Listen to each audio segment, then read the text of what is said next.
2007 pernah kerja bareng, terus sekarang dipertemukan lagi.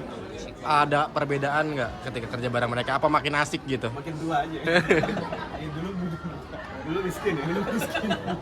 Enggak, tapi begini, sebenarnya dengan pengalaman kerja bareng yang sudah lama, itu justru malah kalau menurut saya itu justru malah susah untuk melakukan kerja sama ulang. Karena apa? Karena kita semua sudah tahu kelebihan dan kekurangan masing-masing gitu. Jadi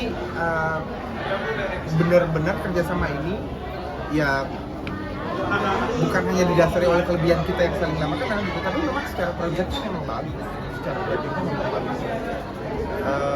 Dan ya maksudnya balik lagi bahagia sekali. Kalau boleh sedikit flashback ke belakang gitu, saya pertama kali saya syuting video klip sebagai musisi itu tahun 2007. Itu sutradaranya ya Mas Budi Govan dikasih set di Chinatown suruh jadi Bruce Lee ya. Ya minimal gue saya kerasa kayak waktu itu ya saya menjadi anak band kan untuk menghindari profesi yang ditakdirkan untuk orang-orang yang bermuka oriental gitu. Biar nggak jadi pedagang gitu. Tapi malah di video klip Upi pikir itu kampung lu. Malah dikasih set yang oriental banget. Mas Dendi kan kebetulan memang manajer saya penting juga gitu. Jadi ya ini menyenangkan. Menjadi ikonik PVN, mungkin apakah ini kedepannya mungkin akan seperti itu gitu? Menjadi ikonik PVN sendiri. Ya insya Allah. Salah satu yang mungkin salah satu IP yang dimiliki negara dan seluruh masyarakat Indonesia pun merasa memiliki salah satunya kan yang kita bikin sebenarnya unik, dan ini yang saya coba bangkitkan dan hidupkan di PVN sekarang gitu ya. Cuman ya balik lagi memang semua harus melalui proses. Yang pertama kali kita coba naikkan ada sebuah IP baru yang berjudul Pelangi Mars.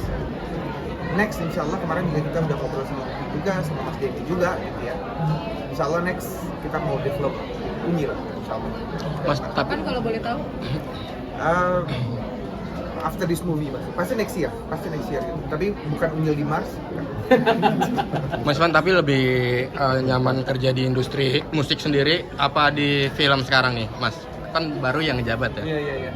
Gimana? Sebenarnya gini, sebenarnya balik lagi kalau secara industri nggak jauh beda sebenarnya ya.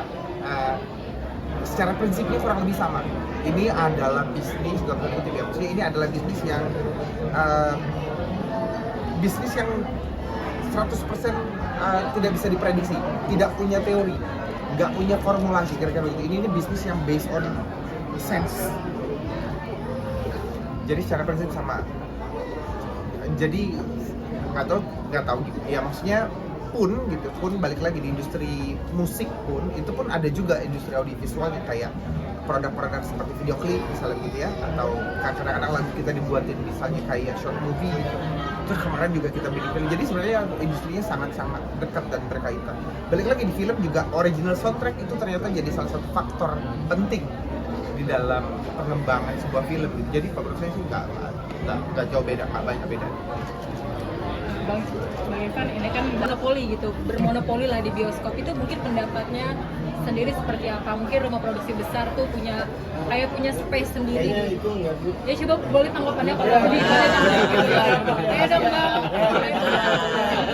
Biar nggak kemana-mana. Iya nggak apa-apa Bang. Ya.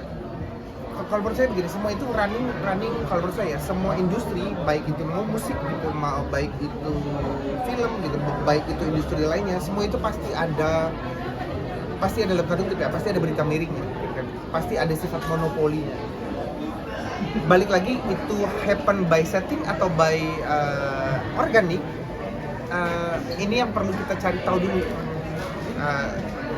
Real case-nya seperti apa, kejadian sebenarnya seperti apa gitu. Jadi kalau saya tidak akan mengatakan kalau memang ada PH-PH yang memang dalam tanda kutip monopoli, enggak juga menurut saya. Kalaupun memang mereka mengeluarkan film secara lebih banyak dan lebih sering, yes, karena secara rumah produksinya besar, kira-kira begitu. Mungkin itu juga yang yang jadi salah satu alasan kenapa disebut seperti itu gitu. Tapi kalau menurut saya itu kan not by setting ya, itu karena memang by market, by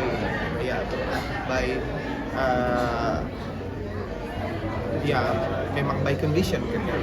Jadi kalau saya sih nggak ya mesti anu lah, mesti berhati-hati, mesti tahu dulu real case-nya, dipelajari dulu gitu. Terima kasih.